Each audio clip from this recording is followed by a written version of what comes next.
Hello everybody, welcome back to my channel. This video is for you if you want to talk about books and TBRs and also get excited about some 2025 releases. I don't normally make like an anticipated releases video or what's on my TBR, but honestly, like it's all I've been able to think about. I'm kind of overwhelmed by the amount of books that I've come across that have like jumped to the top of my TBR, and just adding them to my story graph TBR just like wasn't enough. So I had this like separate note on my phone where I was like adding things, and I was also keeping tracks of books that I'd heard about that were coming out in 2025 that I really wanted to read, as well as previously published books. This is what happens when you read a lot. Because last year I read 50 books, which is the most amount of books I'd ever read. But because I was immersed in reading, and then also I was spending some time on Book Talk, and there are other places I get book recommendations from as well. But I was reading and I was just like surrounded by news about books a lot last year. It was just a lot on the mind. I was just loving reading. But the side effect of that is that it just increases your TBR. And so here I am, and I want to share with you some of the books that I'm aware of that are coming out in 2025 that I am very excited about reading. But then also my like 2025 TBR top priorities. What will become clear from this list is that it's too long. There are too many books on this list, especially when you account for book clubs that I'm a part of. And also, it was recently announced that I am going to be a judge for the British Book Awards. So of course I've got to read books as part of that. So with all of these other things going on, I have to be careful and I have to be selective. And I want this to be a good reading year. I want to read lots of books that I really, really love. So I'm not treating this list of books as a to-do list. I'm going to be treating it like a book bingo card. And now that I'm saying that, I really should have come prepared and made a physical book bingo card, but it's too late for that. But the bingo card thing was inspired by my friend Sana, who my other friend's leader's book event in London, Sana was chairing, and she talked about how she doesn't necessarily set like goals that are like I have to achieve all of these things, but has like a themed bingo card. And so the goal of bingo isn't to tick every single thing off. It's like here and there, and maybe like you get a line and you get bingo. So I'm treating this as a bingo card, and it being more like when I have finished a book and I'm like, oh, what do I want to read next? I can come to this list and be like, right, what am I in the mood for? And then pick it from there, rather than like having the pressure of thinking of it as a to-do list. And then I can also use this list as book club suggestions, because then if my book gets picked, I get to read it as part of book club, and I also get to tick it off my list. Win-win. Right, but before we get into the books, which I have actually some physical ones over here, I want to thank this video's sponsor, Squarespace. So whether you are just starting out in the freelance world or you're a small business owner, Squarespace makes it super easy to create your own beautiful websites, engage your audience, and sell anything from physical and digital products to even courses, and your time all in one place and all on your terms. My various websites over the years, hannahwitton.com, Doing It podcast website, and other projects that I have started, I've hosted on Squarespace, and it just makes it so easy with basically no website design experience to bring something that is in your head to life in website form, and for it to look really sleek and professional and beautiful, and it's just really easy to create and maintain. And Squarespace's new design intelligence empowers anyone to create their own beautiful personalized website that is tailored to your needs using AI technology. And with Squarespace Blueprint, you just answer a few questions and it takes you on a step-by-step guide with designing your own website. So it is so easy, and you can just start from complete scratch. And to help you create a really engaging website, Squarespace has tons of gorgeous visual design tools. There is a huge suite of effects built in and ready to go on any Squarespace website, so lots of options depending on what your purpose, brand, or business is. So if you are ready to create your own website, then go to squarespace.com to start your free trial, and then when you're ready to launch it into the world, you can go to squarespace.com/morehannah to get 10% off your first purchase of a website or domain. Okay, on to getting excited about books. So we're going to start with 2025 releases. And most of these might not even be news to you. You probably already know about them, but let's get excited about them together. Yeah. Okay, so this is the only 2025 release that I actually own currently. And it is the Non-Monogamy Playbook, Exploring Polyamory and Open Relationships with Confidence by Ruby Rare, who is a good friend of mine. And I am just very curious. Not that I want to open my relationship, very much monogamous, but I just find it fascinating. And this book actually is already out. It came out in January or February. It's out. It's out. So we read non-fiction books about sex and relationships for my Patreon book club. So this is probably one that I'm going to add to the long list, short list that patrons get to vote on. So hopefully at some point this year, we read this. Not that I want to skew the results of the poll, but guys, we're going in chronological order, by the way. So this next book is also out now, and it is Disappoint Me by Nicola Dinan. I cannot for the life of me remember where I came across this book, but it is literary fiction. It's about identity and love. It's got trans main characters and seems to be about the confines of heteronormativity. Since looking into it and Nicola Dinan a little bit more, she also released a book in 2023 called Bellies. So if anyone else has read any of her books, should I start with Disappoint Me? Should I do Bellies first? It's literary fiction, so you can do whatever, but I'm curious if you've read other book and what did you think? Bellies is about a character's gender transition and then the ripple effects that has on their romantic lives and their friendships and other relationships and things like that. And then in an interview that I saw with her, she's currently writing another book that is gonna be a bit sci-fi. And I love me some sci-fi, so I'm excited to dive into her current literary fiction work. And then if there's gonna be sci-fi in the future, I'm ready. I always get very excited when I'm ooh, am I about to discover a new favorite author? We shall see. We shall see. But already I'm feeling positive. Next up, this book came out in February and it is Deep End by Ali Hazelwood. And Ali Hazelwood is a romance writer. I have read 2 of her books, Love Theoretically and The Love Hypothesis, and enjoyed both of them very, very much. And Deep End is about competitive swimmers, and I'm in. Let me fucking dive in. The next book on my 2025 releases list is Hunchback by Sao Ichikawa. Again, can't remember where I learned about this book, but it is already out in Japanese. It is the English translation that is coming out in March, and it's a very short book. Love a short book. 112 pages. And the thing that drew me to this book is that I heard it was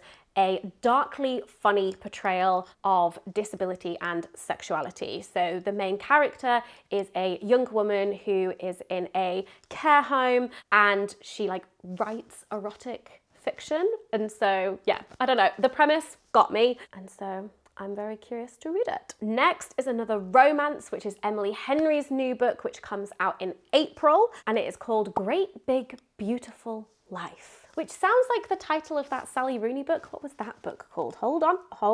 Oh, Beautiful World, Where Are You? A bit different. I don't even know what this book is about. I don't know, I don't care. It's Emily Henry. It is also very likely to be narrated, the audiobook, by Julia Whelan. And honestly, anything that woman narrates, give it to me. This next book comes out in June, and it's another case of this is just a favourite author of mine, and anything they publish, I will read. And that is Atmosphere by Taylor Jenkins Reid. No idea what this book is about, don't care. Daisy Jones and the Six is one of my favourite books. And then also Seven Husbands of Evelyn Hugo and Carrie Soto is Back are probably also up there as my favourites of hers. Love, love, love. Next, in July, we have the 3rd and final instalment of the Her Majesty's Royal Coven series by Juno Dawson, and the book is called Human Rights. I am very excited for this finale. It is witchy fantasy, and it also just feels so British because it is set in the UK, and also northern, which I very much appreciate. Juno is a northern author. Yes, some parts of it was set in Manchester. I was like, oh my God, I feel so seen. She says how she's lived in London over a decade now, but still, Manchester has my heart. So does London, half and half. Next up is Catabasis by R.F. Kuang, and this comes out in August. This is on the list solely because of the premise, and also there are a few R.F. Kuang books that are on my list of books that I want to get around to read. I didn't realize how many books this woman has already written, but Catabasis is about two rival grad students who have to go to hell to save the soul of their professor. That's the premise. That's all I know about it. But Babel, as you will see later on, is on my list. And then she's also written a whole like fantasy series, The Poppy War, which I've heard a lot of good things about on Book Talk. And then of course, Yellowface is like the first book that I've heard of hers, so it's like plastered all over the tube everywhere.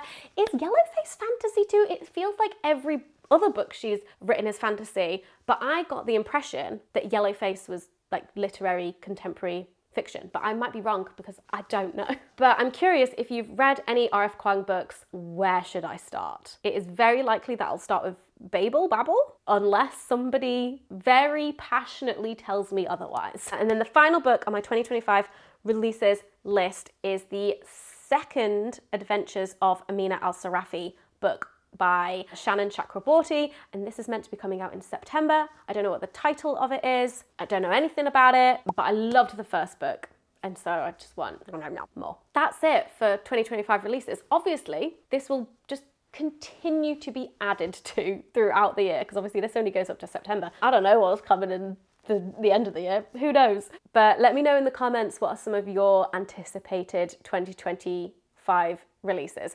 Obviously every time I do this and ask for book recommendations in the comments, it just like adds more to the TBR, but I don't care. Okay, next is books that have already been published that I really want to try and get around to reading this year that are going on my TBR bingo card this year. And I've got 3 categories. The first category is the TCR TBR, which is the Common Room TBR, which is the kind of like bookish list that the community of my Patreon like put together, and the video that I did at the end of last year where I read the first chapter of lots of different books was all of the books from that list that I hadn't read yet. So what I've done is I've trimmed it down. I've actually kind of gone, right, yes, these ones are the ones I want to give a go, and the rest I don't particularly care about, sorry. So there's the TCR TBR, then there are series. So this is series that I want to read or at least start. And then we have standalones, or at least from my knowledge of standalones. So starting with TCR TBR, we have The Thursday Murder Club, which in fact I have started and am thoroughly enjoying, by Richard Osman. It's cozy, only murders in the building vibes. Next is The Invisible Life of Addie LaRue by V.E. Schwab. I'm actually currently listening to this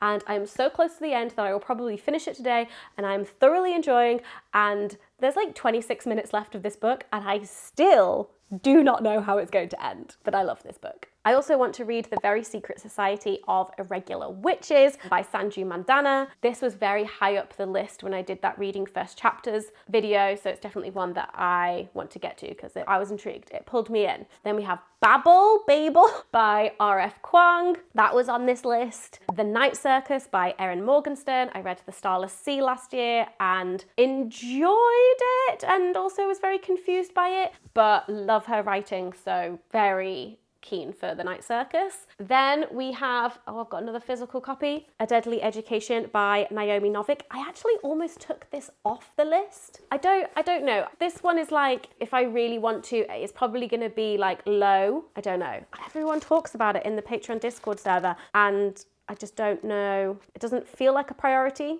but I just still had to have it on the bingo card just in case I woke up one day and I was like, I'm gonna do it. And I found this in a charity shop, so I actually have a physical copy of it, unlike all of the other books on this list. And then The Priory of the Orange Tree by Samantha Salmon, which is a very meaty fantasy book that I want to get to. Next category are our series that I want to read this year. So first is all of the other books in the Cosmere by Brandon Sanderson. So I have read the Mistborn series, both arcs. and all of Stormlight Archive so far. I finished Wind and Truth, which was the latest release, and I'm feeling ready to dive into the rest of the Cosmere. A lot of people told me that Warbreaker is a good book to start with, and it just so happens that Dan owns the physical copy of this. Neither of us have read it. This was a present for Dan from one of his friends, but we're both audiobook listeners, so I probably also won't read this and get the audiobook, but this is the one that a lot of people said was a good one to start with. But other ones that are like in the Cosmere that I am very keen on, just based on like vibes and what I remember people saying, is Tress of the Emerald Sea and The Sunlit Man. There's obviously lots of others. Oh, and then Yumi something painter. That one a lot of people say is very good too. But yeah, Cosmere books. I really want to get into my Cosmere books, but I'm not in a rush. Don't have to read all of them this year. I would like to have read all of the ones that are currently out before the next Mistborn arc gets released, which I don't know when that is. The next series that I am very curious to read is the Davabad trilogy, which is also by Shannon or S.A. Chakraborty. And this is purely because it has come highly recommended in the comments. People have just said, you loved Adventures of Amina Al-Sarafi. Same author wrote this fantasy trilogy that is really great too. I know nothing about it, but I'm like, oh, hey, I liked this author. It's come highly recommended. Let's give it a go. Next, another highly recommended fantasy series is The Lord of the Rings. So I have owned this set for many, many years. I have read The Hobbit. These ones, however, I have never touched. Well, no, I've touched them. Hold on. Here's the thing. Also, these are just beautiful. I love these editions. I've touched them and I've looked at them and I've gone, look how small that writing is. But I think I just want to know, like, I fucking love the films. Dan and I watched the entire trilogy, extended editions,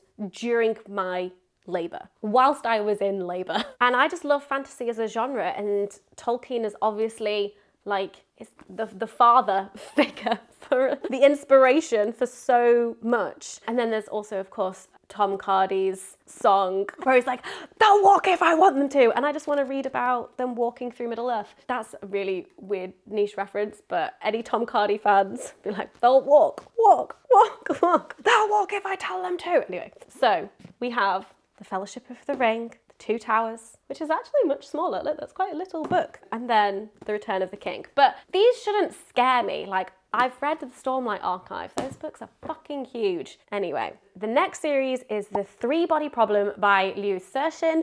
This sounds dark. It's sci-fi. There was a TV series. I've not watched it, but I've heard good things. I've also heard dark things, but I'm very curious. It's meant to be like quite hard sci-fi, I think, and hard, and I don't know what I mean by hard, but hard sci-fi, not light sci-fi. The next series is The Poppy War by R.F. Kuang. I heard about this on Book Talk. It's fantasy, it's got elements of Chinese history. It sounds good, people seem to love it. And I'm quite like the idea of some fantasy that doesn't feel like it's based on medieval Europe. Then we have The Murderbot Diaries by Martha Wells, which I am 4 books in. I don't know, the next book in the series that I have to read is actual novel length, whereas all the others have been like 200 or like under 200 pages. Whereas this next one, Network Effect, I think is the next one, that's like novel length. So it's kind of been putting me off because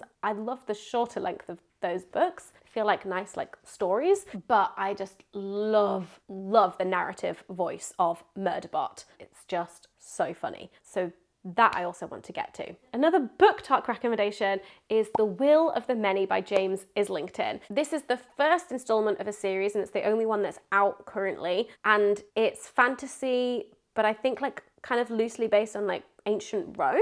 I know nothing about this book, but lots of people have been raving about it on TikTok and I am very easily influenced. And speaking of being very easily influenced, I am tempted to give the Farseer series by Robin Hobb another go. So I read The Assassin's Apprentice and I just didn't vibe with it that much because it is so character driven. And I know that this is gonna sound just ridiculous because I know I'm a plot girl. Like, I definitely like skew more plot than character, and the Farseer series is basically an entire character study of Fitz. Is his name Fitz? But the way that people talk about it, I'm like, I want in. I want to feel that. And I love the idea of the scope of the series, of how it's like lots of trilogies or like lots of series but within one huge thing. And the trilogy that is about like pirates and dragons and ships and stuff does sound like a lot more up my street. But I don't know, there's something about like wanting the result, although journey before destination, Hannah. I don't know, if you are somebody who generally prefers plot over character, but has read and loved the Farseer series, the whole thing, let me know, because there's something about it that just like feels really enticing to me. Like going that deep, like there's something there, even if I didn't like quite vibe with the first book. I don't know, it's cool. Or am I just getting FOMO? I don't know. Okay, and now we have our standalones, or at least from my knowledge of standalones. I would love to read Doppelganger by Naomi Klein. This is a non-fiction book. It won lots of awards. It's meant to be fucking brilliant. It's about politics and technology and personal identity, like Naomi's doppelganger. Is her doppelganger meant to be Naomi Wolf? Is it about Naomi Wolf or is it not about that? Because isn't there a whole thing of her getting mixed up with Naomi Wolf a lot? And then Naomi Wolf was like a feminist writer and now she's like gone very the other way. But anyway, is it about that? It might be about that, or it might start with that and then go bigger. So that I really wanted to read. Next is All's Well by Mona Arwed. I loved Bunny and I loved Rouge. Dark, horror, feminist, funny, weird, surreal. Not my usual thing, but like there's something about her storytelling that I just found incredibly captivating. And then my friend Lena told me about another one of her books called All's Well, which is about a woman with a disability or like chronic pain or something, and then trying to put on a production of All's Well that ends well. But then there's also like this dark magical element thing going on as well. Some sort of commentary on female pain, on art, I'm in. And then these next two recommendations are romances from authors that I have not read before, and both of these recommendations came from